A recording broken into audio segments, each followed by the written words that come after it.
In today's video, I'm going to teach you how to warp and skew text in Figma for a dynamic look.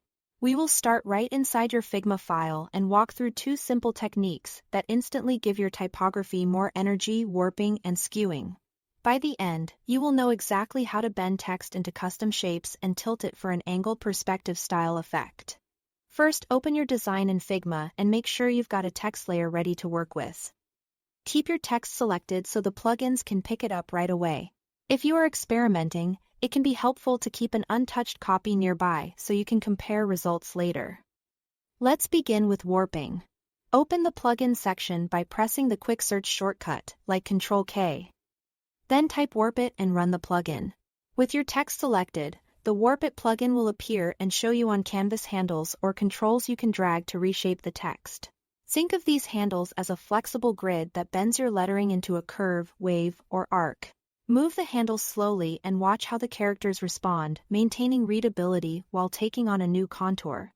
Subtle adjustments often look the most professional, so nudge the handles a bit at a time until you like the shape. When you are happy, click Apply Results to commit the change. If you want to refine it later, you can always undo and try another configuration. Now, let's skew text for a dynamic, italicized or perspective look.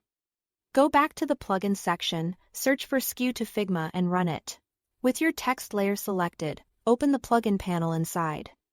You will see controls for horizontal and vertical tilt angles. Adjust the horizontal angle to lean your text left or right. Perfect for emphasis or motion. Modify the vertical angle to add a sense of depth, like the text is receding or advancing. As you change these values, you will see the results update in real time.